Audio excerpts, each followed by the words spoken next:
인연의 행로. 본 말씀은 1972년 7월 16일 전 본부교에서 하신 참 아버님 말씀입니다. 사람이 세상에서 살아가는 데는 자기 혼자 살아갈 수 없다는 것을 우리는 잘 알고 있습니다. 나라는 자신을 볼 때 자기 하나만 가지고는 안 되는 것입니다. 인연과 운명길. 내가 한자리에 서기 위해서는 전후좌후에 사방이 있어야 되고 상호관계가 연결되는 자리를 갖추어야 합니다. 그렇게 될 때 나의 위치가 결정되는 것입니다. 또 그 결정된 위치에서 자신의 방향을 갖추게 될 때 그 사람이 어떤 사람이라는 것이 구별되는 것입니다. 그 사람이 좋은 사람이냐 나쁜 사람이냐 하는 것이 무엇에 의해 결정되느냐 하면 그 사람이 처해 있는 위치에서 방향을 가려 나가는 데서 결정되는 것입니다. 이렇게 볼 때 우리 개인이 그러한 입장에 서 있는 것은 우연이 아닙니다. 거기에는 반드시 어떤 운명이 연결되어 있기 때문에 그런 자리에 설 수밖에 없는 것입니다. 상하관계를 두고 보면 부모가 있고 앞으로는 후손이 있어야 되는데 이것을 역사적으로 보면 과거가 있고 현재가 있고 다음에 미래로 통하는 것입니다.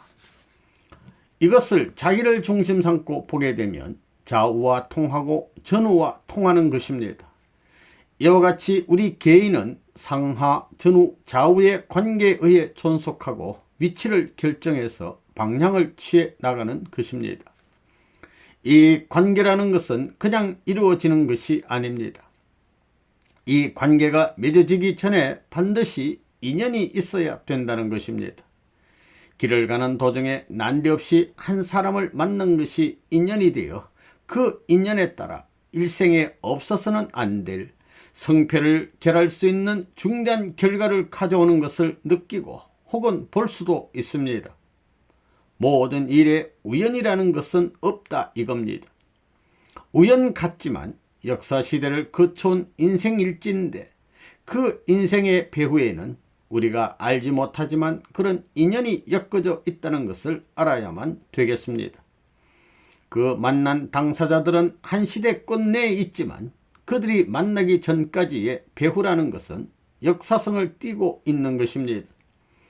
그 역사 과정에는 개인이 동참할 수 있는 것이요 혹은 가정, 종족, 민족, 국가 전체가 가담되어 들어가는 것입니다. 그뿐만 아니라 한 나라를 지나 이방, 더 나아가 전 세계가 그 꽃내에 가담될 수 있는 것입니다. 인간을 중심 삼아 가지고 빚어진 이 세계뿐만이 아니라 하늘이 있다면 하늘까지도 그 배후에는 게재되어 있다는 것을 생각할 수 있는 것입니다. 그렇기 때문에 두 사람이 만난 것이 순간적인 일시적인 기준에 의해 이루어진 것이 아닙니다. 한 남성과 한 여성이 부부를 이루게 된다고 할 때 그 부부를 이루게 된 것이 20대면 20대, 30대면 30대의 평면적인 생을 지닌 사람들로서 만난 것이 아니라는 것입니다. 종횡 혹은 전후 좌후의 좌우를 중심 삼은 방대한 인연의 운명끼리 연결되어 어느 한 시점에서 상봉한 것입니다. 그렇게 생각하게 될 때 결혼이라는 문제는 역사적인 사건이라고 할 수 있는 것입니다. 그 두 사람이 살아가는 것은 두 사람만이 살아가는 것이 아니라 역사적인 삶을 대신해 살아간다는 결론이 나오는 거예요. 만일 하나님이 있어 거기에 하나님의 인연이 가담되어 있다고 한다면 그들은 역사적인 부부일 뿐만 아니라 천륜을 대변할 수 있는 부부로서 인연이 맺어져 있다는 것을 생각할 수 있습니다. 여기에는 평면적으로 보면 개인과 가정과 종족과 민족과 국가와 세계를 연결시킬 수 있는 인연이 연결되어 있고 종적인 면으로 보게 된다면 천륜이 가담되어 있다고 볼 수 있습니다. 인간의 행불행과 인연. 사람들이 인생 행로를 거쳐 나가는 과정에서 나타나는 생활 감정이나 모든 일은 그 사람들의 생활로서만 종결되는 것은 아닙니다. 그것은 역사적인 원인을 통해서 인연된 것으로 그 귀결점을 바라고 그들을 끌고 나가는 데 있어서 미쳐지는 결과라는 것은 그 개인들에게만 한정되는 것이 아닙니다. 여기에는 역사적인 내용이 내포된 생활을 해 나간다고 우리는 봐야 합니다. 그렇기 때문에 나 하나 절대 가지고는 좋아할 수 있는 입장이 못 된다는 것을 알아야 합니다. 남자면 남자 한 사람만 기뻐가지고 가정이 평화로울 수 없고, 여자면 여자 한 사람만 기뻐가지고 가정이 행복할 수 없는 것입니다. 또 그 두 사람이 행복하다고 해서 그 가정이 행복한 것은 아닙니다. 현재 이 시점이라는 것은 인연을 통한 관계에 의해 되어진 결과이기 때문에 그 결과는 보다 가치적인 인연을 추구하기 위해 있는 것이요, 그 결과를 통하여 보다 가치적인 관계를 입체적인 면으로 발전시키기 위해 있기 때문에 그들의 행복은 그들만을 위한 행복이 아닌 것입니다. 그들의 행복은 과거의 불행을 채우기 위한 행복도 될 수 있는 것이요, 과거에 행복한 때가 있었다면 그 기준을 넘어 보다 더 나을 수 있는 자리에 서기 위한 행복도 될 수 있는 것입니다. 세상의 모든 존재 형태는 직선이 없습니다. 그것은 상하 고저 움직이는 방향을 따라 발전해 나가기 때문에 높았던 것은 낮아지는 것이요, 낮았던 것은 높아지는 것입니다. 운명길이 이와 같이 엇갈리고 교차되면서 발전해 나가는 역사인 것을 우리가 보게 될 때 여러분의 생활이라는 것은 매일매일 달라지는 것입니다. 여러분의 기분도 아침 저녁으로 달라집니다. 아침에는 기분이 좋았지만 저녁에는 무엇인지 모르게 기분이 나쁘다, 혹은 봄절기에는 운이 좋았지만 여름절기엔 운이 나쁘다, 혹은 작년에는 운이 좋았지만 금년에는 운이 나쁘다, 혹은 청년시대에는 운이 좋았지만 노년시대에는 운이 나쁘다, 이렇게 엇갈리는 모든 것이 우리들이 원해서 그런 결과가 되어졌느냐 하면 그렇지 않습니다. 어느 누구나 영원한 행복을 추구하고 바라지 않는 사람이 어디 있겠습니까마는 행복이 계속되지 않는 경우가 많습니다. 행복하기를 절절히 바라고 있는데도 불구하고 불행이 닥쳐오는 것은 어떤 원인 때문이냐? 현실적인 무대가 어떤 인연의 박자에 맞춰 전개되기 때문입니다. 이런 사실을 생각할 때 우리는 운명만을 탓할 수는 없다는 것을 알아야 되겠습니다. 또한 인연에 따라 관계가 설정되는 것입니다. 그리고 그 관계는 반드시 나빠지느냐 좋아지느냐 하는 결론이 벌어집니다. 그렇기 때문에 내가 좋을 수 있는 관계가 되느냐, 슬플 수 있는 관계가 되느냐, 내가 자랑할 수 있는 관계가 되느냐, 나에게 부끄러운 관계가 되느냐, 관계를 통하여 반드시 결과가 나타나는데 그 관계라는 것이 자기가 주동이 되어 있는 것 같지만 자기만의 주동으로 이루어진 것이 아닙니다. 여기는 반드시 역사시대에 어떤 인연이 연결되어 있다는 것입니다. 시작하는데 주동적 인연이 있었으면 과정에도 주동적 인연이 연결되어 그것이 어느 때에 가서는 주동적 결과로 인연 맺혀지는 것이기 때문에 그 결과가 좋은 것으로 나타나느냐 나쁜 것으로 나타나느냐 하는 것은 자기 일대로 말미암아 좌우되는 것이 아니라 선대로부터 조상들이 쌓아나온 공적의 인연으로 말미암아 좌우됩니다. 행복과 선의 기원. 그렇다면 선은 어떤 것이냐? 선이라는 것은 자기를 위주하는 데서는 성립될 수 없는 것입니다. 상대를 위하는 데에서 성립되는 것입니다. 자기를 위하는 데서는 선이 있는 것이 아니라 상대를 위하는 데서 선이 있다는 것입니다. 하나님께서도 하루하루 천지 만물을 지어놓고 그 만물을 대해 보기에 좋은지라 선한지라고 말씀하셨습니다. 보기에 선한지라 한 그 선의 출발이 어디서부터 시작되었느냐? 내가 혼자 있으니 선하다는 그런 말이 아닙니다. 상대적인 피조 만물을 만들어 놓고 피조 만물을 바라보며 그것을 위하는 마음의 자세, 피조물을 사랑하는 마음을 갖는 자리에서 선하다는 역사적 전통이 세워진 것입니다. 우리가 좋은 사람이라 할 때 그 좋은 사람은 어떤 사람이냐? 자기를 위주해서 환경을 소화시키기 위해서 움직인 사람이 아니라 자기가 소화되어 환경을 움직인 사람입니다. 그런 사람이 선한 사람임에 틀림없습니다. 불교 믿는 사람들은 적선과 자비를 말하고 있습니다. 즉 선을 쌓으라는 말을 하는데 그것은 무엇을 말하느냐? 남을 위해 공을 세우는 데서 선이 쌓여 간다는 것입니다. 선이 쌓여져 완전히 다 이루어지게 될 때 그 선은 상대의 것도 아니요 주체의 것도 아닌 자리에 서게 된다는 것입니다. 가정에서도 마찬가지입니다. 부부가 완전히 하나 되어 부부 일심을 이루게 되면 그 부부는 남편만을 위한 것도 아니요 아내만을 위한 것도 아닙니다. 부부 일심이 이루어지게 될 때 그 부부는 공적인 것입니다. 벌써 부부가 하나 됐다고 하게 될 때 그것은 공적인 것입니다. 공적이라는 것은 어떤 것이냐? 어떤 환경이 주체자와 중심적인 내용을 결합시켜 가지고 그 주체가 움직이는 데에 완전히 보조를 맞추어 일치를 이루게 될 때에 거기에 선한 토대가 벌어지는 것입니다. 갑을 둘이 하나 될 때 갑이라는 존재로 말미암아 혹은 을이라는 존재로 말미암아 하나가 됐지만 그것은 갑의 것도 아니요 을의 것도 아닙니다. 그것은 둘의 것입니다. 그 선도 둘만의 것이 아닙니다. 그것은 전체를 대표한 전체의 것이다 이겁니다. 행복이라는 것은 어디에서 나오느냐? 완전한 행복이라는 것은 어디에서 설정되느냐? 나 혼자만 행복해가지고 행복이 설정되는 것이 아닙니다. 둘 다 행복하게 될 때 행복이 설정되는 것입니다. 둘 다 행복한 것은 어떤 것이냐? 보다 차원 높은 인연을 연결시킬 수 있어야 되는 것입니다. 갑은 동쪽에서 왔고 을은 서쪽에서 왔다면 동서가 연결될 때에 행복이 벌어지고 완전한 선이 결정되는 것입니다. 그렇게 완전한 선이 결정됨으로 말미암아 완전한 행복감을 느끼게 되는 것입니다. 왜 그러냐? 그것은 인연을 따라오는 과정에 있어서 관계를 맺어온 수많은 역사적 사건들이 비로소 꽃을 피우는 시간이기 때문입니다.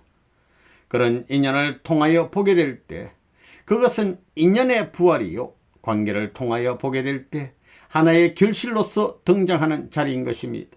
그렇기 때문에 그 자리가 행복한 자리요 선한 자리입니다. 사랑, 행복, 자비가 설정되는 자리. 그러면 자비라는 것은 무엇이냐?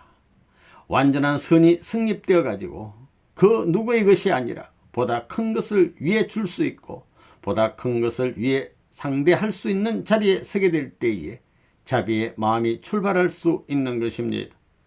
그러한 주체의 마음을 가지고 사랑하게 될 때는 보다 높은 차원의 경지가 벌어짐으로 말미암아 거기에서 비로소 자비스러운 주체라고 말할 수 있고 자비스러운 대상이라고 말할 수 있는 것입니다. 자기를 중심 삼고 행적으로 사랑한다고 해서 자비스러운 주체, 자비스러운 대상이라고 말할 수는 없습니다. 둘이 하나 되어 가지고 하나 못된 환경을 초월한 자리에 중심이 되고 하나가 되지 못한데 본이 되는 공적인 자리에서 공적인 주체가 되어 보다 공적인 기준을 따라오는 사람들을 위하여 사랑의 마음이 흘러내리게 될 때에 자비의 마음이 설정된다는 것을 알 수 있습니다. 사랑도 여기에서 벌어지는 것이요 보다 차원 높은 행복의 요인도 여기에서 벌어지는 것입니다. 그렇기 때문에 여러분들은 보다 큰 것을 중심 삼고 하나 되어야 합니다. 왜 보다 큰 것을 중심 삼고 하나 되어야 하느냐? 하나됨으로 말미암아 거기에서 자기를 초월한 자리에서 보다 자비스러운 사랑의 주체, 보다 자비스러운 선한 주체, 보다 자비스러운 사랑의 중심이 싹트기 때문입니다. 그 사랑의 중심이 커감으로 말미암아 본래의 절대적인 자비의 주인이요 사랑의 주체요 선의 주체 되시는 하나님 앞에 접근해 들어갈 수 있기 때문에 우리는 보다 큰 것과 하나 되어야 하는 것입니다. 우리들이 보다 유명한 사람, 보다 훌륭한 사람과 하나 되려는 것은 그와 내가 하나 되게 되면 그의 것도 아니요 내 것도 아니요 하나의 공적인 것으로 남아지기 때문입니다. 이 공적인 것을 주체가 상대에게 다시 주는 경지에서 자비와 사랑의 터전이 설정된다는 거예요. 그렇기 때문에 여러분은 자기 혼자 태어난 것이 아닙니다. 혼자 태어난 존재는 없습니다. 반드시 두 존재가 하나 되어 가지고 거기에서 나라는 사랑받을 수 있는 실체가 나온 것은 두말할 바 없는 것입니다. 여러분은 부모가 사랑을 통해서 하나 되는 혈연적인 터전을 통해 가지고 태어난 것입니다. 보다 높은 터전에서 태어났기 때문에 그 부모는 나를 사랑하지 않을 수 없는 것입니다. 어머니, 아버지가 서로 사랑하지 않더라도 싸움을 하더라도 나를 사랑하지 않을 수 없는 것은 무엇 때문이냐? 하나된 기준 위에서 보다 차원 높은 대상의 존재로 태어났기 때문입니다. 그것은 인간이 필연적인 소망의 기준으로 추구해 나가지 않으면 안 될 대상이요 인간 본연의 행로인 것입니다. 역사적 인연과 나, 선이라는 것은 혼자 되어지는 것이 아닙니다. 반드시 협동해야 됩니다. 보다 새로운 혁명을 제시하는 역사적인 운동도 역시 마찬가지입니다. 어떠한 사상이 있어 그 사상을 중심 삼고 주체자와 대상이 서로 하나 되었다면 그 사상은 주체자에게 속한 주창자의 사상이냐 아니면 따라오는 사람들의 사상이냐, 그것은 따라오는 사람들의 사상인 동시에 제창한 사람, 즉 지도하는 사람의 사상인 것입니다. 그 사상을 중심 삼고 하나가 되게 될 때는 그 하나된 사상은 제창한 사람만의 것만도 아니요 따라오는 사람의 것만도 아닙니다. 그것은 새로운 주체의 인연을 가지고 역사시대에 새로운 운동을 제시할 수 있는 선의 모체가 되고 사랑의 모체가 되고 생명의 기운이 된다는 것을 우리는 역사시대를 통해서 우리의 생활 환경을 통해서 매일같이 느끼고 보고 있는 것입니다. 이렇게 볼 때 여러분들도 그러한 운명길을 가려 나가야 합니다. 개인이 그러하기 때문에 나라도 마찬가지입니다. 한 나라를 중심 삼고 볼 때 그 나라도 한 나라만 가지고는 안 됩니다. 한 나라가 주체적인 자리에서 세계에 영향을 미치려고 한다면 세계는 그 국가의 이념과 정책과 하나 되어야 하는 것입니다. 그렇게 해서 하나 된 그 세계는 그 한 나라도 아니요 세계도 아닙니다. 그것은 보다 공적인 차원 높은 새로운 것으로 등장해 가지고 역사를 새로운 방향으로 이끌어 가야 한다는 것입니다. 이러한 관점에서 생각해 보게 될 때 나라는 것은 현재 나로 말미암아 존재하게 된 것이 아니라 반드시 인연을 통하여 존재하고 있다는 사실을 알아야 되겠습니다. 그 인연의 길이라는 것은 일방통행이 아니라는 것입니다. 남향이면 남향만을 통해서 오는 것이 아닙니다. 수천 수만의 선조를 거쳐가지고 내가 태어난 것입니다.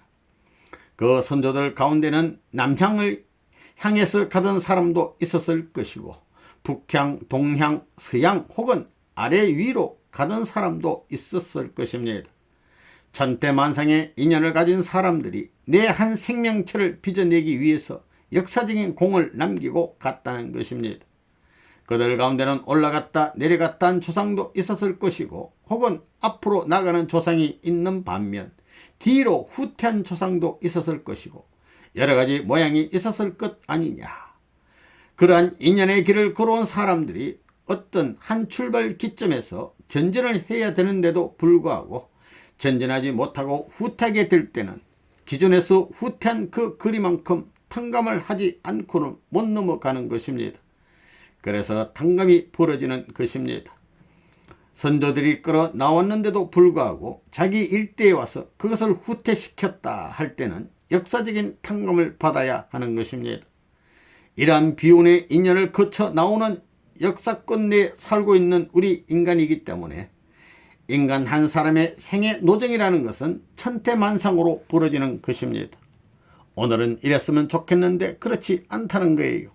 내일은 저렇게 되기를 바라는데 그렇게 되지 않는다 이겁니다. 혹은 청천시대는 이러기를 바라는데 그렇게 안 된다고요. 마음대로 안 된다는 겁니다. 사람의 욕망은 언제나 지금보다 나은 것을 추구하게 마련입니다. 지금보다 낫기를 바라고 전진하기를 바라지 후퇴하려고 하는 사람은 한 사람도 없다는 것입니다. 그런데 현재 살아가고 있는 인간을 볼 때는 전진하려고 하는데 후퇴하지 않으면 안 될 상황이 벌어진다고요.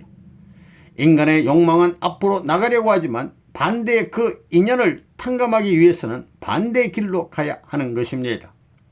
그런 환경에서 반대로 돌아서 가야 할 텐데도 불구하고 앞으로 나가려고 하다가는 반드시 들이맞는다는 거예요. 병이 나고 혹은 불행한 일이 벌어지고 하는 것은 그런 때를 통하여 급격히 변하는 방향의 차이로 말미암아 탕감이 벌어지기 때문입니다. 그래서 개인이면 개인이 탕감을 하는 것이요, 가정이면 가정이 탕감을 하는 것이며 국가면 국가가 탕감을 하는 것입니다. 여러분에게는 운명이라는 것이 있습니다. 어릴 때부터 운명이 있다는 거예요. 요즘 보면 골상학을 연구하는 사람들이 많습니다. 손금이나 관상을 보고 뭐가 어떻다고 얘기를 하지만 사람이라는 것은 역사적인 산물입니다. 귀 하나만 보더라도 그 귀가 자기 어머니의 귀만 닮지 않았다는 거예요.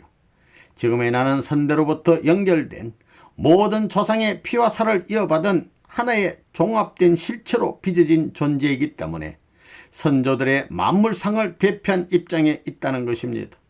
그러므로 현재 나타나 있는 나의 모습은 선조로부터 인연된 그 관계를 벗어날 수 없습니다.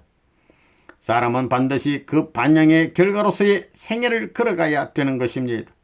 그렇기 때문에 자동적으로 높고 낮음이 벌어지는 것입니다. 이것은 자연적인 이치인 것입니다.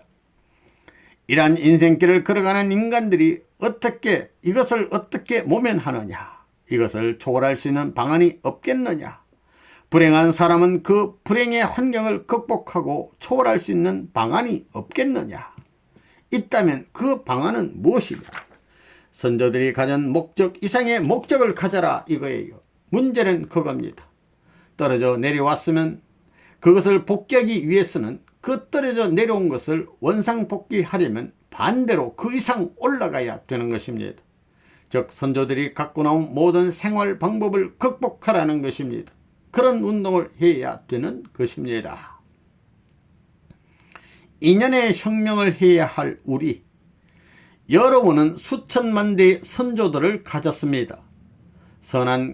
선조 가운데 선한 선조가 많았느냐, 악한 선조가 많았느냐 할 때 선한 선조가 많았다는 사람은 비례적으로 적을 것입니다. 그것은 왜? 일생을 살고 나서 임종하는 순간에 가서 내가 일생 동안 선한 일을 많이 하였느냐, 악한 일을 많이 하였느냐 하고 회고해 볼 때 선한 일보다도 악한 일을 많이 했다는 결론을 어느 누구나 내린다는 것을 볼 때 우리 선조들 전체가 선한 사람이 못됐다 하는 것을 알 수 있습니다. 비례적으로 악한 선조가 많았다는 것을 생각하게 될 때 나는 선할 수 있는 새로운 혁신적인 운동을 제시해야 되겠다는 마음을 가져야 된다는 것입니다. 그러려면 이것을 극복하고 초월할 수 있는 방안을 모색하지 않을 수 없다는 것입니다. 그래서 인간은 인연의 혁명을 해야 된다는 것입니다. 나는 어떤 인연의 결과물로 태어난 존재로서 그 운명을, 그 환경을 그냥 그대로 따라가 가지고는 비참한 자리에서 파탄되는 결과밖에 되지 않습니다. 그렇기 때문에 이것을 혁명해야 됩니다. 반대의 길을 가야 된다는 것입니다. 만일 하나님이 계시다면 그러한 역사적인 인연을 따라 살아가고 있는 인간들을 바라보고 거기에서 너가 좋아하는 대로 살아라 해가지고 인간을 구할 수 있겠느냐? 절대 구할 수 없습니다. 그렇기 때문에 하나님이 계시다면 반대의 행로를 제시해야 됩니다. 그것은 불가피한 일입니다. 우리의 선조들은 어떻게 살아왔느냐? 선조들은 자기를 중심 삼고 자기 부인, 자기 남편, 자기 아들, 딸, 자기 어머니, 아버지를 중심 삼고 자아 완성, 자아 목적을 성사시키기 위해 자기 족속, 자기 가정을 위주해 살았다 이겁니다. 우리 어머니, 아버지도 그렇게 살아왔고 할머니, 할아버지, 고조 할머니, 고조 할아버지도 그렇게 살아왔습니다. 그래서 하나님은 자기 가정을 위해 살아가지고는 벗어날 길이 없기 때문에 반대 길을 제시하는 것입니다. 가정을 위해 살지 말라, 자기를 중심 삼고 살지 말라 하는 것입니다. 하나님이 있다면 이 운동을 제시한다는 것입니다. 그렇기 때문에 인류 역사 가운데 선한 사람들은 자기를 위해 산 사람들이 아니라 남을 위해 산 사람들이었습니다. 남을 위해 사는데 어떤 것을 위해 산 사람이냐? 같은 시대에 태어난 사람으로서 동네를 위하는 사람은 자기 집을 위하는 사람보다 나은 사람입니다. 면을 위하는 사람은 그 부락을 위하는 사람보다 나은 사람입니다. 군을 위하는 사람은 면을 위하는 사람보다 나은 사람입니다. 가정이 존경하는 사람보다 그 마을이 신임하는 사람이 되어야 합니다. 마을뿐만이 아니라 면에서, 면뿐만이 아니라 군에서, 군뿐만이 아니라 도에서, 도뿐만이 아니라 나라에서, 나라에서 뿐만이 아니라 세계에서 신임을 받아야 합니다. 욕망이 가는 길은 그렇게 되어 있다는 것입니다. 작은 것을 추구하는 것이 아니라 큰 것을 추구하는 것입니다. 위하여 살라. 이러한 역사적인 악의 결과로 빚어진 그 인연의 불순분자로 태어난 나 자신임을 발견했다 할진대, 만일 하나님이 계시다면 하나님은 어떤 작전을 하실 것이냐? 이것을 유지시키는 작전이 아니라 파탄시키는 작전을 하신다는 것입니다. 반대의 길로 반대되는 극의 방향을 거쳐가지고 살리는 운동을 하지 않을 수 없다는 것입니다. 이런 결론이 나오는 거예요. 그렇기 때문에 종교에서는 반대의 길을 제시하는 것입니다. 사람을 중심 삼고 볼 때 사람을 위해서 살라고 하는 것이 아닙니다. 신과 사람은 주체와 대상 관계로서 하나는 남극이요 하나는 북극과 마찬가지입니다. 남극에 있는 사람을 보고 남극을 위해 살라고 가르치지 않습니다. 북극을 위해 살아라, 북극을 바라보고 살아라 하는 가르침을 주지 않을 수 없다는 것입니다. 너를 위해서 죽고자 하지 말고 하나님을 위해, 북극을 위해 죽어라. 이와 같은 것이 지금까지의 종교의 가르침인 것입니다. 종교가 사실 그렇게 되어 있다는 것을 볼 때 역사적인 승리의 배후에 하나님이 계시다는 것을 인정하지 않을 수 없습니다. 우리 인간은 무엇을 해야 되느냐? 하나님은 원인적인 존재고 인간은 결과적인 존재니까 원인적인 존재를 위해서 살아야 되는 것입니다. 그래서 너 마음을 다하고 뜻을 다하고 성품을 다하여 주 너의 하나님을 사랑하라고 한 것입니다. 거꾸로 되어 있다는 거예요. 그 다음에는 죽고자 하는 자는 살고 살고자 하는 자는 죽는다고 했습니다. 그러면 아무 목적도 없이 죽어요? 하나님을 위해서 죽고자 하는 사람은 살고 자기를 위해서 살고자 하는 사람은 죽는다 이겁니다. 그것을 알아야 됩니다. 그러한 반대적 교훈이 있는 것을 볼 때 그것은 완전한 종교 사상입니다. 완전한 종교, 완전한 하나님이 계시다면 그 신은 죄악된 인연권 내에 고착되어 있는 인간을 해방시키기 위하여 일시에 혁명을 해야 된다는 것입니다. 그래서 사람을 믿지 말고 사람의 사상을 믿지 말고 하나님의 사상을 믿으라는 것입니다. 이것이 인간을 구원하기 위한 하나님의 최대의 비법이 아니겠느냐, 이런 그런 결론이 나오는 거라고요. 완전한 종교는 어떤 것이냐? 자아 부정을 가르치는 종교입니다. 자아 부정을 자각함과 동시에 그 다음에는 무엇이냐? 타라는 말이 이상하게 들릴지 모르지만 타, 즉 남을 위해서 살라 그겁니다. 그것은 남이 아닙니다. 하나 되는 목적을 중심 삼은 남이라고요. 상대적인 나라는 거예요. 하나님이 지으신 천지 만물은 지어진 물건으로서만이 아니라 자기의 소성을 발전시킨 또 다른 나라는 것입니다. 그렇기 때문에 자아는 나를 통해서 형성되는 법이 없습니다. 그럴 수 있게 되면 우리는 완성한 사람입니다.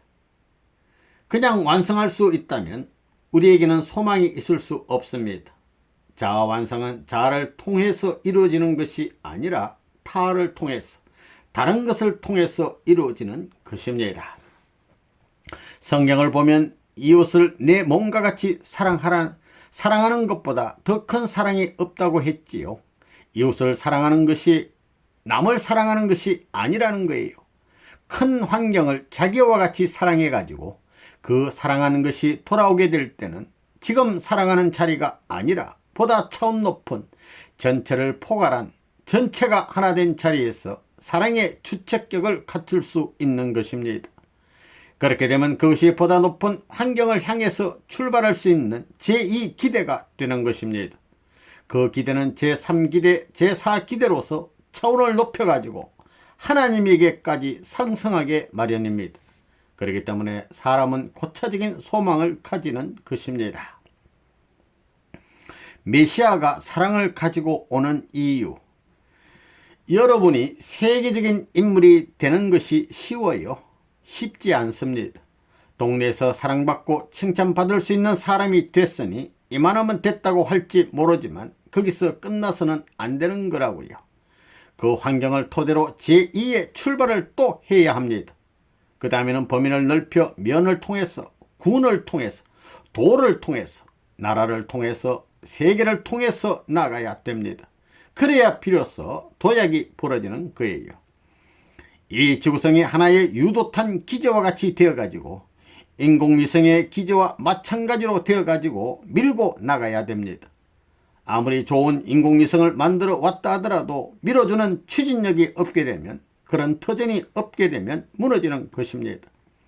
단단한 터전이 되어가지고 어떤 힘으로써 밀더라도 그것을 반대로 밀어제낄 수 있는 기대가 있어야만 인공위성을 날릴 수 있는 것과 마찬가지라는 거예요.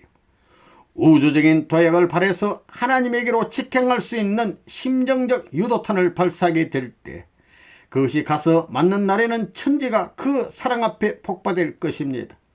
폭파가 되면 산산조각으로 깨지는 것이 아니라 산산조각으로 깨어졌던 것이 통일이 벌어질 것이 아니냐, 이렇게 생각할 수 있다는 것입니다. 그러면 사랑은 어디서부터 시작되느냐? 본래 사랑의 기원은 하나님입니다.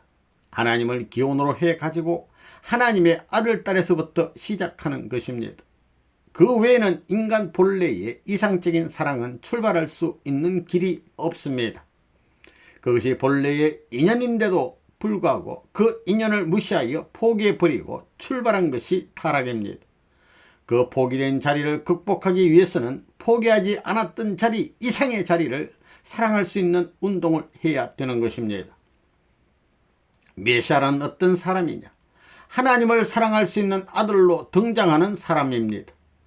하나님이 사랑하는 아들을 사랑하지 못하였기 때문에 사랑하지 못한 하나님의 아들을 사랑하기 위한 운동을 연결시키는 분입니다. 인간은 하나님의 아들, 딸로서 사랑받지 못했습니다. 하나님의 아들과 사랑의 인연을 가지지 못했습니다.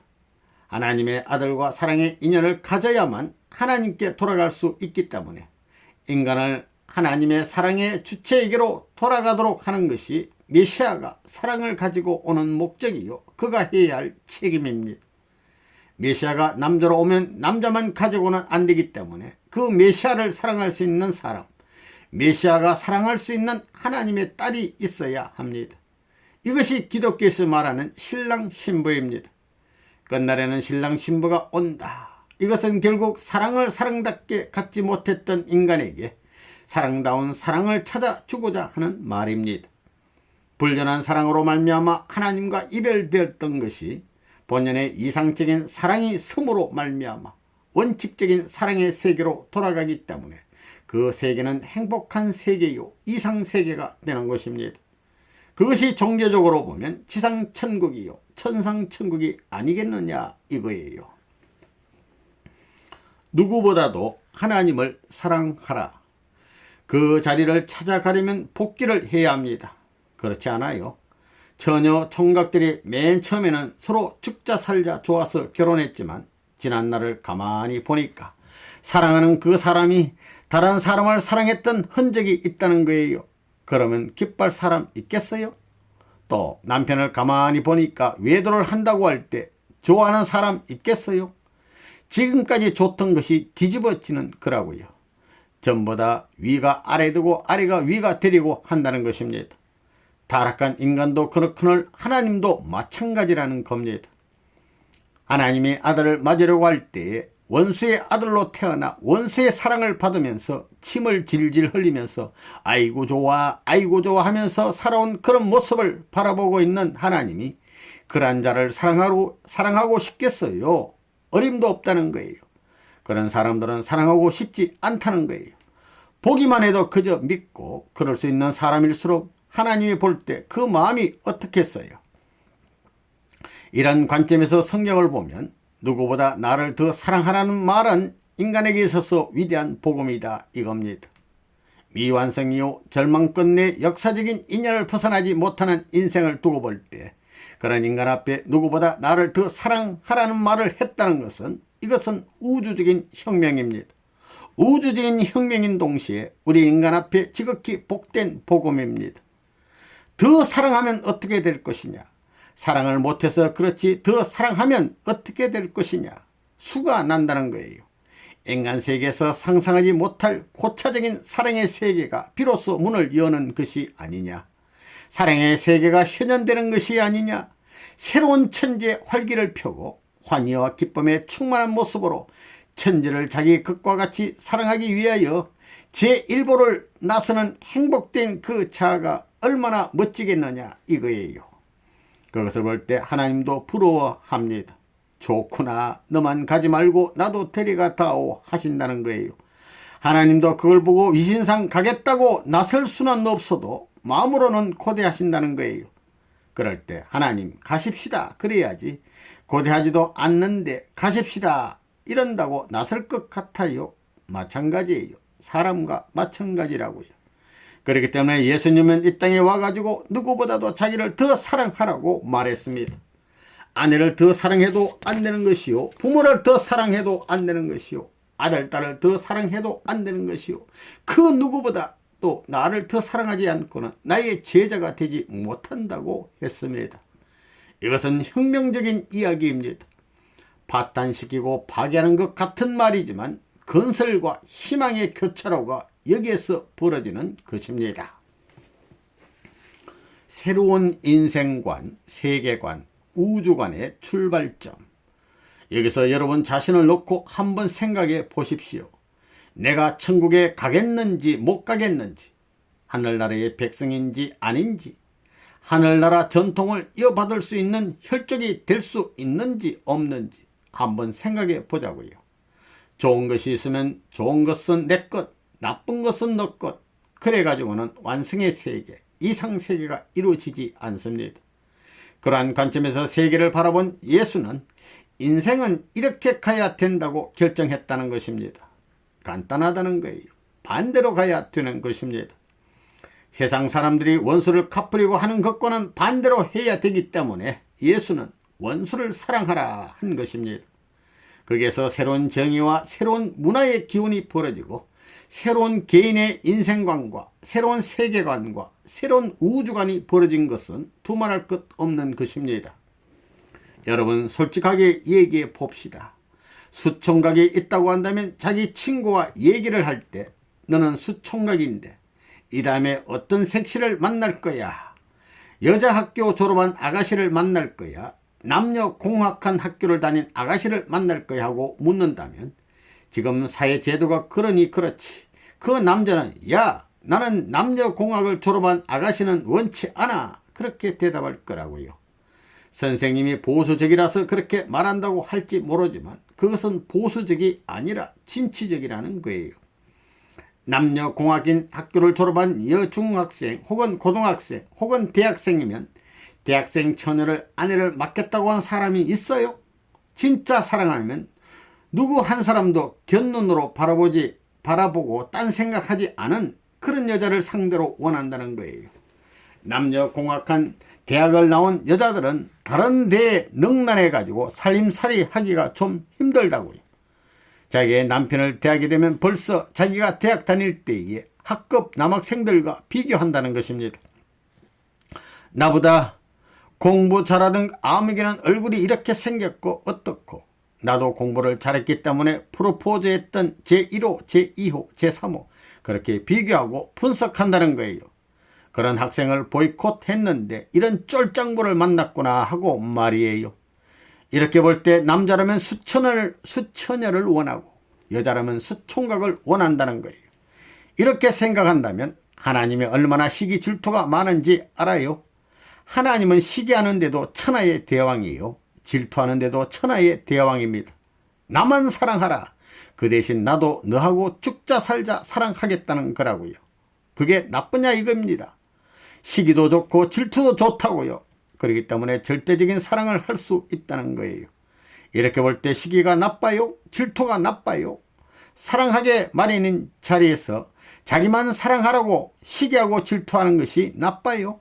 그것은 방어적 울타리라고요. 누가 침범할 수 없는 절대적인 방어적 울타리라고요. 새로운 세계의 문화 형성의 기원. 이렇게 볼 때 종교가 고마운 것은 하나님을 절대 믿으라고 한 것입니다. 이게 혁명의 본의입니다. 절대 믿으라. 너 자체를 타령하지 말라 이거예요. 타령해 봐야 백지 한 장 차이입니다. 인간들끼리 무슨 죄가 많고 어떻고 하지만 하나님의 입장에서 평면적으로 보게 되면 백지 한 장 차이입니다. 잘났다고 했댔자 그렇고 못났다고 했댔자 그렇고 그런 것입니다. 그러니까 절대적으로 믿으라는 거예요. 절대적으로 믿으면 일시에 돌파구가 생겨가지고 초월할 수 있는 길이 벌어집니다. 절대적인 신앙은 운명길을 혁신할 수 있다는 결론이 나옵니다. 또한 인연도 바로잡을 수 있고 관계도 개선할 수 있는 것입니다.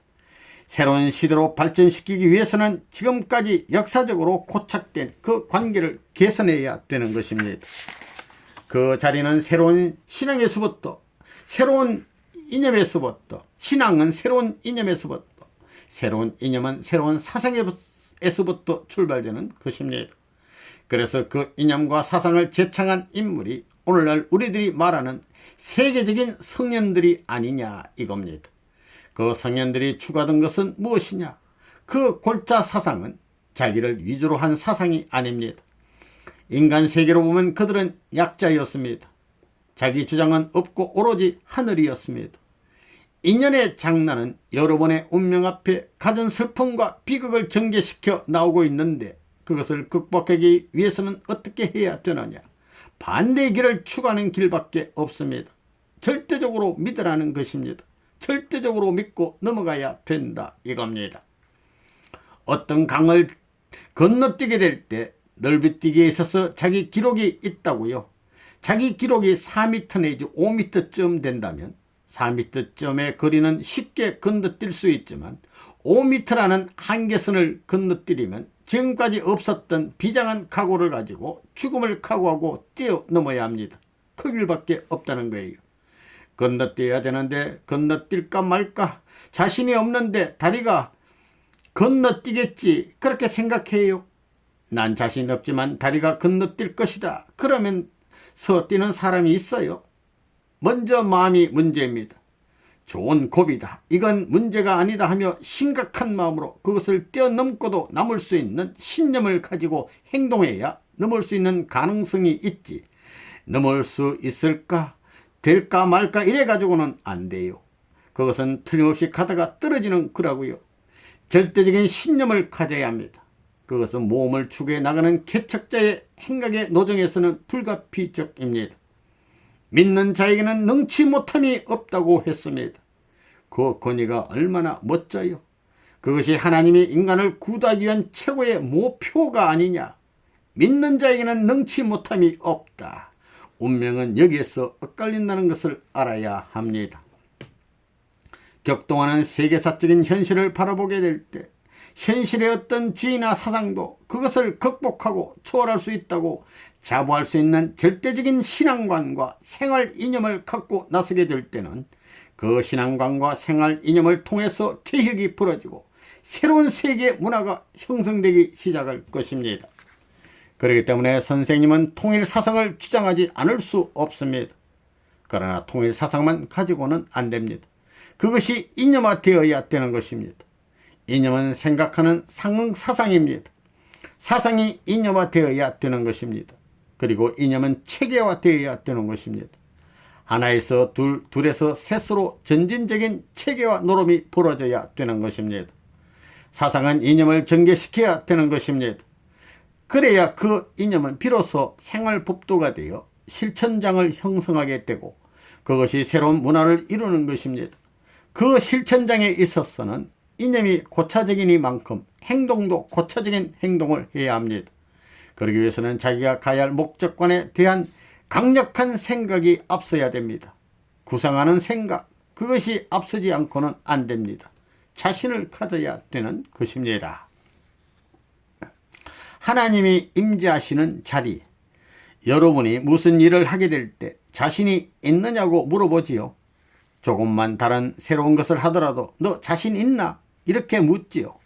일을 해보기 전에는 자신이 있는지 없는지 모를 텐데 자신이 있느냐고 묻는 것은 너 마음이 결정돼 가지고 그 이상 넘어설 수 있느냐 그 말입니다. 그 말은 뭐냐면 현재 당면한 문제를 극복할 수 있는 마음의 방향이 갖춰져 있느냐 하는 뜻입니다. 그러한 마음이 갖춰져 있으면 마음이 가는 대로 몸이 가기 때문에 변치 않고 가게 되어 있는 것입니다. 예수님의 이적 기사 같은 것도 마찬가지입니다. 병자를 위해서 기도할 때도 그래요. 삼신이 동해야 됩니다. 하나님의 마음이 동해야 되고 내 마음이 동해야 되고 물심이 동해야 됩니다. 병난 사람을 보면 그 몸뚱이가 수척한 것을 보고 자기가 아픔을 느끼면서 이 병자를 하나님이 보면 얼마나 기가 막힐 것이냐 이래가지고 부모의 심정으로 측은하게 보면서 병자라는 생각이 없이 그를 붙들면 대번에 병이 낫는다는 것입니다. 그를 병자라고 생각하는 것보다 잃어버린 아들, 딸, 10년 혹은 1000년 찾던 아들, 딸을 만난 것 같은 사랑의 마음이 여기에 덮어져 그 환경을 초월할 수 있는 심정의 인연이 벌어지면 대번에 병이 낫는다는 것입니다. 이적이 뭐 다른 게 아닙니다. 그것을 동화시킬 수 있는 자리, 그는 나요 나는 그다 하는 자리, 창조 원리대로 둘이 하나 되는 데는 하나님이 임재하시는 것입니다. 하나님이 임재하시게 되면 재창조의 운동이 벌어지는 것입니다. 내가 바라는 소원이 아무리 크다고 하더라도 재창조의 능력이 가해져야 새로운 결과가 이루어지는 것입니다. 원리가 그렇게 되어 있습니다. 여러분도 그렇다고요. 자기의 남편은 세상에 둘도 없는 남편이다 이거예요. 그 사람이 총각으로서 자기와 결혼했고 일생 동안 자기만을 위하고 말이에요. 남성으로서 세계에 둘도 없는 참 존경할 만한 남성입니다. 그런데 자기가 과거에 실수가 있었다고 하면 이는 언제나 죄책감에 벗어날 수 없는 것입니다. 그 말을 하지 않고 숨기고 산다고 하더라도 일생 동안 죄책감을 받는 거라고요. 남편이 잘해주면 잘해줄수록 죄책감을 느끼는 것입니다. 나는 부족하다. 그렇게 생각하지 않을 수 없다는 것입니다. 마음이 그렇다는 거예요. 마음은 속일 수 없다는 것입니다.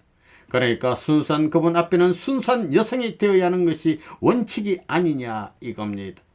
이런 관점에서 순수한 하나님 앞에 내가 얼마나 순수하지 못했느냐 하는 문제를 중심 삼고 볼 때 차원 높은 자리에서 새로운 심지, 마음의 밭을 어떻게 개발해야 되느냐 하는 문제를 생각지 않을 수 없다는 것입니다.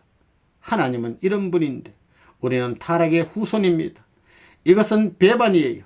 여러분의 조상들이 지금까지 하나님을 얼마나 배반했겠습니까? 하나님이 찾아오시는 사랑, 그러한 자기를 발견할 때는 눈물로 회개해야 됩니다. 눈물이 없는 사람은 전통적인 신앙길을 가는 사람이 아닙니다. 눈물을 흘린다면 얼마나 흘려야 되느냐. 자기의 과거를 생각할 때 수치스러운 자기를 회상할 때는 부끄러워서 회개의 눈물을, 그러한 자기가 이런 언사의 자리에 있는 것을 생각할 때는 황공에서 감사의 눈물을, 내 생활 가운데 자랑할 것이 있으면 부끄러움과 황공한 눈물을, 이런 눈물을 흘릴 수밖에 없는 것입니다. 나는 아직까지 기쁨의 눈물을 흘릴 수 없는 것입니다. 기쁨의 눈물은 그분 앞에 무엇을 해드리고 그분이 좋아하게 될 때 오늘은 나만 좋은 것이 아니라 너도 좋다 하며 그가 손을 들고 춤을 추면서 나에게 춤을 추자고 끌어낼 때 그때야 비로소 기쁨의 모양이라도 갖출 수 있는 것이 인간이 아니냐 이거예요. 그러니까 여러분은 3대 눈물을 흘려야 된다는 것입니다. 맨 처음에는 슬픈 눈물, 그 다음에는 황공한 눈물, 그 다음에는 자기의 과거를 생각하게 될 때 용서받을 수 없는 나 자신이 하늘 앞에 용서를 받기 위한 회개의 눈물을 흘려야 됩니다. 용서받을 수 없는 자리에 있는 이와 같은 것을 사랑할 수밖에 없는 하나님을 대할 때 황공하다는 거예요. 어쩌면 당신이 나 같은 사람을 사랑하지 않을 수 없느냐. 황공한 눈물을 흘려야 된다 이겁니다. 그렇게 될 때까지는 하나님이 중심이 돼가지고 나를 위해서 주체적인 역할을 한 것이 아니냐. 내가 기쁠 수 있기 위해서는 하나님이 요구하는 것을 내가 대신 갚아줘가지고 그가 기뻐하는 자리에 서서 그 다음에 그가 나를 리드해서 세워가지고 기뻐하는 그 자리에서 기뻐해야 된다는 거예요. 그것이 오늘날 타락한 인간으로서 하나님을 대한 심정의 길을 개발하는 정상적인 노정이 아니겠느냐. 하나님 앞에서는 모두 어린아이가 되어야 되는 거예요. 아이들을 보면 그렇지 않아요? 그렇게 엄마를 못 살게 하고도 말이에요. 어머니가 자기 때문에 죽을 자리에 들어가서 큰 상처를 입었는데도 불구하고 그 아들은 어머니 앞에서 잉잉 운다고요. 잉잉 우는데 내 팔 봐라 내 팔 이걸 보고 어떻게 울어 어머니가 그래요? 어제까지만 해도 그 어머니는 자기 아들 딸 때문에 상처를 입었지만 그 철 모르는 아이가 울게 되면 그 부러진 팔을 가지고도 또 아이를 위해 주려고 합니다. 그건 왜? 그것은 왜? 아무것도 모르는 철분이니까 그럴 수밖에 없다는 것입니다. 그런 의미에서 성경에 어린애와 같지 않으면 천국에 들어가지 못한다고 한 것입니다. 거기에는 물론 어린애와 같이 철 모르고 순진해야 되지만 부모의 마음이 언제나 어린애에게 떠나지 않는 것과 마찬가지로 언제나 하나님의 마음을 끌 수 있는 하나님의 자비의 마음과 동정의 마음이 떠나지 않는 사람이 되어야만 천국 간다는 것을 두고 한 말입니다. 그러면 어떻게 해야 되느냐? 철 모르는 어린아이와 같이 하나님의 사랑을 그리워하고 하나님을 제일 좋아할 수 있는 입장에 서야 합니다. 그러면 용서받는다는 것입니다. 세상에 어떻든 간에 하나님만 좋아해야 된다는 거예요. 어린아이가 어머니 외에 다른 사람을 알아요? 그저 못생겼더라도 어머니를 찾아가게 돼 있습니다. 어머니밖에 모른다고요. 하나밖에 모른다는 거예요. 그런 의미에서 어린애와 같아야 된다는 이 비유 말이 타당한 말이라고 봐야 된다는 것입니다. 무죄 가지고 아무것도 모르는 어린애가 아니라는 겁니다. 한 길 오직 어머니밖에 모르는 그러한 사랑. 사랑의 길에 있어서 하나님은 그런 순결한 사랑을 찾아 나오는 것입니다. 옆을 보고 다른 사람에 대해 관심을 갖는 것, 그런 것은 하나님과 관계없습니다. 성경의 골수사상은 이런 인연을 설명하기 위한 것이라는 것을 알아야 됩니다. 운명과 운세, 이런 관점에서 여러분의 얼굴이 아무리 못났다고 하더라도 걱정하지 말라고요. 되어진 그 얼굴로 몇십 배 더 강력한 정성을 들이고 하나님을 절대적으로 믿게 되면 그 사람의 운명길이 바꿔진다는 것입니다. 그래가지고 자기 선조들 이상이 돼가지고 수평선에서 떨어져 내려온 것을 딛고 올라가야 합니다. 그때까지는 사탄들이 반대하는 거예요. 거기를 거쳐 나가게 될 때는 악한 사탄들이 모질게 들이치는 것입니다. 악의 주체되는 사탄은 역사상의 모든 선조들을 악한 길로 떨어뜨렸기 때문에 아무런 공로도 없이 그것을 벗어나려고 하나님을 믿고 나서는 사람에게 있어서는 사탄이 역사적인 선조들을 때려잡던 방법으로 내리친다는 것입니다. 그러나 선조들이 사탄 앞에 꺾여 나갔던 그런 신념이 아니라 그 이상의 고차적인 신념을 가지고 어느 과정을 거치고 나면 올라서게 된다는 거예요. 올라서 가지고 넘어서게 되면 그 다음부터는 펴지기 시작한다는 것입니다. 통일교인들을 보면 그런 면이 있습니다. 어떤 사람은 전도 나가게 되면 이건 나가자마자 아무것도 없지만 사람들이 그저 밥을 싸가지고 따라다닌다는 거예요. 사람이 줄줄 붙어 다녀요. 그 사람을 보면 국민학교밖에 안 나오고 인품을 봐도 몇 분짜리밖에 안 됩니다. 그렇지만 그 사람이 눈물을 흘리면 그 동네가 눈물을 흘리고 그 사람이 새벽같이 일어나면 전체가 새벽같이 일어나고 말이에요. 그것은 세상에서 길을 못 피고 희생한 많은 선조들이 하늘의 복을 받을 수 있는 인연을 따라서 그 시점에 태어나가지고 그 선을 넘을 수 있는 자리에 섰기 때문입니다. 하늘의 운세, 하늘의 낮의 운세를 맞이할 수 있는 자리에 섰기 때문입니다. 그렇기 때문에 그 사람은 어디 가든지 피해가 없는 것입니다. 그러나 그 반대의 사람이 있습니다. 얼굴도 잘생겼고 그렇지만 어느 곳에 배치를 해도 지질이 고생합니다. 그것은 옛날에 선조들이 잘 살았기 때문입니다. 그것이 탕감길에 들어서서는 거꾸로 서야 되는 입장이 되는 것입니다. 그것을 벗어나서 올라가는 데는 실이 필요하다는 것입니다. 그렇기 때문에 그 기간에는 반드시 사가 있고 어려움이 있는 것입니다. 그것을 극복하지 못하는 사람은 그 이상 절대 못 올라갑니다. 운명의 인연을 초월해 가지고 승리의 자리에 올라가지 못한다는 거예요. 그렇기 때문에 역사도 공평하고 인류의 운명길도 공평하다고 보는 것입니다. 이렇게 볼 때 이와 같은 사인 커브라는 것은 한 개인이 그렇고 한 가정이 그렇습니다. 또한 한 시족이 그렇고 한 민족이 그렇습니다. 그 커브가 클 뿐이지 민족도 그렇다는 거예요. 세계를 보면 세계도 그렇다는 거예요. 하나가 내려가는 운세라면 하나는 올라가는 운세라는 겁니다. 사인 커브, 이것이 심판대입니다. 세계주의 시대의 도래. 지혜로운 사람은 어떤 사람이냐? 아무리 어떠하더라도 박자를 맞출 줄 아는 사람입니다. 종교가 그렇게 해온 것입니다. 수천 년의 운을 맞자, 수천 년 고생해 왔지만 한때 찾아오는 수천 년의 운을 맞자는 것입니다. 여기서 출발하여 이 기간의 천년 운세를 맞자는 것입니다. 그래서 개인 생활을 혁명하고 가정 생활을 혁명하고 친척이나 종족 생활을 혁명해야 하는 것입니다. 종교인들이 그 나라의 백성으로 민족으로 태어나 배반자의 길을 가고 산중수도를 한 것은 무엇 때문이냐? 어떻게 보면 인간으로서는 나그자와 같은 입장에 섰지만 그것은 무엇이냐? 한 나라의 국운을 겨누 나가는 것이 아니라 세계 운수의 도수를 맞추기 위한 것입니다. 그런 무리들이 종교인들입니다. 그래서 기독교에서는 끝날까지 참고 견디는 자는 복을 받는다고 했습니다. 끝날이 언제냐? 내려먹기를 가는 비운의 역사가 이렇게 꼴짜기에 비참한 운세가 새로운 해방꾼의 역사로 벌어져 상상할 수 있는 안팎이 교차되는 순간이 역사시대에 벌어질 것을 종교에서는 말해왔습니다. 그때가 끝날입니다. 그러한 시대에서 새로운 운세를 타고 천년왕국을 지상천국을 향하여 가야 됩니다. 그래야 승리의 날을 맞게 될 때 거기에서는 행복하게 되는 것입니다. 거기에서 아무리 행복했댔자 여기에서 아무리 행복했댔자 거기에 도달할 수 없습니다. 여기는 전부 다 지옥입니다. 그러면 여러분은 개인의 운명을 존중할래요? 개인의 운명을 타기 위해 살지 말고 국가의 운명을 넘어서야 합니다. 그래야 역사는 세계적인 사상의 시대로 등장하는 것입니다. 하나님이 계시는 한 세계주의 시대가 온다는 것입니다.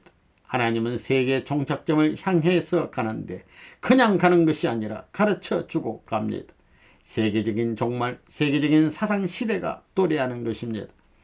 그 사상시대는 무엇으로 연결시켜야 하느냐? 인정이 아니라 천정을 결합할 수 있는 사상이어야 합니다. 그 사상 가운데 천정을 결합할 수 있는 것입니다.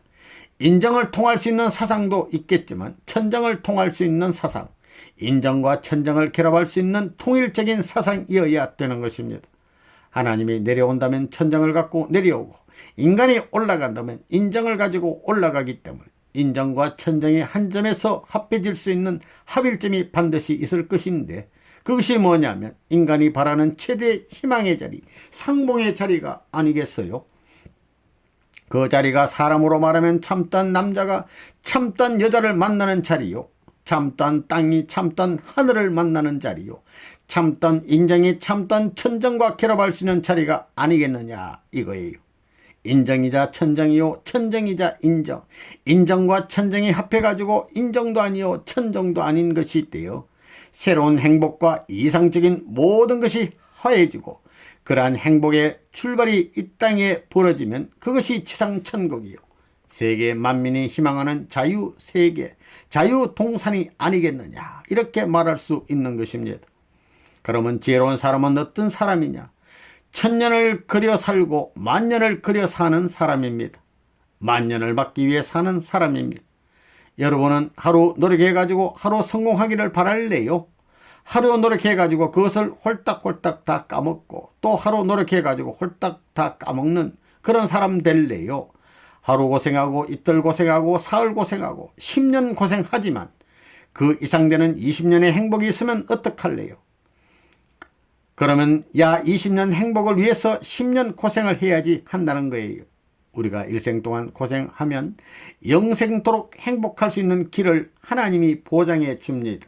그러니 여러분 개인에서 승리해야 됩니다.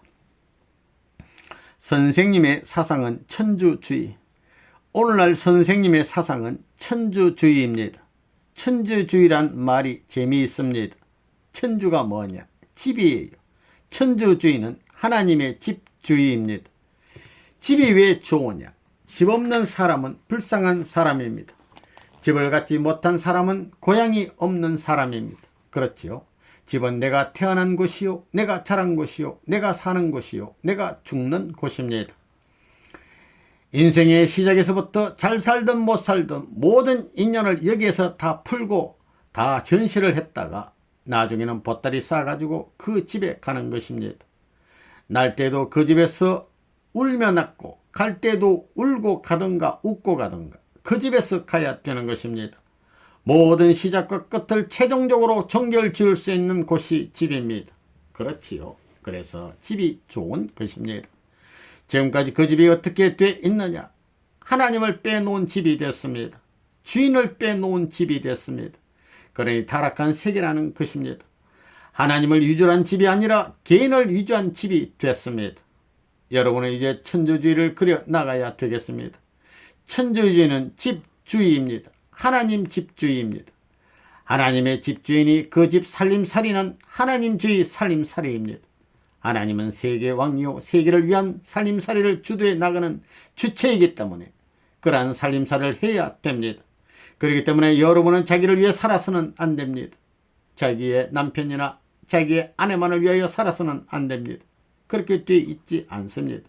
옛날과는 다르다는 것입니다. 그렇기 때문에 우리는 가정을 유지하고 세계로 나가는 것입니다. 타락은 가정에서 시작된 것입니다. 가정에서 하나님을 모셔드리지 못했으니 가정에서 먼저 이루어야 합니다. 그것이 복귀입니다. 비혼의 역사를 거쳐 떨어져 내려왔으니 올라가야 되는데 세상과 짝해 가지고는 안 됩니다. 하나님만을 생각해야 됩니다. 하나님만 생각하지 않고는 올라갈 길이 없는 것입니다. 오늘날 타락에 비용 끝내 살고 있는 나라고 하는 존재는 어떤 원인을 따라 빚어진 결과적인 존재이기 때문에 그 결과를 벗어나기 위해서는 개인이 개인을 위해 사는 것이 아니라 보다 큰 것을 위해서 살아야 합니다. 산 기준에 따라 선의 실적 기반이 닦아지면 그 선은 자기 것이 아닌 전체의 것이 되어야 합니다. 사랑을 중심 삼고 남자와 여자가 하나 되면 그 가정의 사랑이라는 것은 남자의 것도 아니요 여자의 것도 아닌 것입니다. 그렇기 때문에 그냥 그대로 돌아갈 수 없습니다.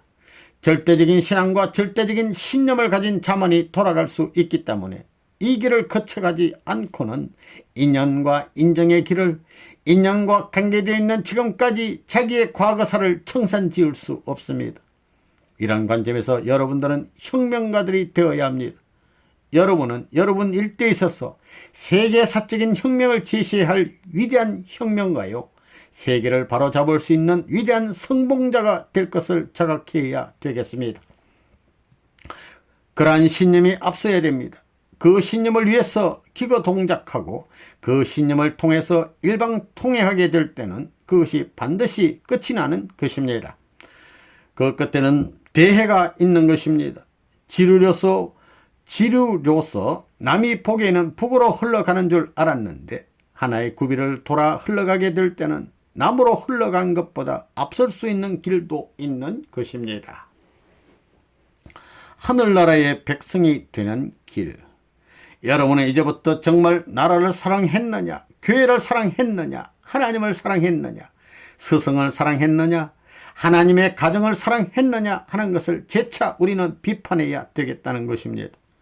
하늘이 인연 지어준 그 인연을 이 땅 위에 선 자기 가정의 인연을 통하여 종족과 민족과 국가와 세계를 거쳐 영원한 복지 천국의 터전을 이루어 주기를 바라서 고이 맺어준 그 인연을 산산조각으로 깨지게끔 하고 자기 멋대로 갈래갈래 갈라진 그런 인연을 품고 오늘의 행복을 꿈꾸는 사람은 망하는 것입니다. 이런 비장한 때가 왔습니다. 타락의 비운의 행로를 걷어차고 복귀의 승리의 인연을 다시 회복하여 하나님만을 위조하고 하나님을 사랑하기에 미치고 하나님의 사람을 사랑하기에 미치고 하나님의 종족을 거느리기에 미치고 하나님의 백성을 품고 지도하기에 미칠 수 있는 여러분이 되어야 합니다. 그런 마음을 가지고 태어나서 그런 마음을 가지고 살다가 그런 마음을 가지고 죽는 사람은 하늘나라의 백성이 될 것이고 하늘나라의 가정의 식구가 될 것이고 하나님의 아들딸이 될 것임이 틀림없다는 것을 알고 이런 목적을 가지고 극적으로 출동하지 않으면 안 될 것을 여러분이 기억해 주기를 바라면서 말씀을 드렸습니다.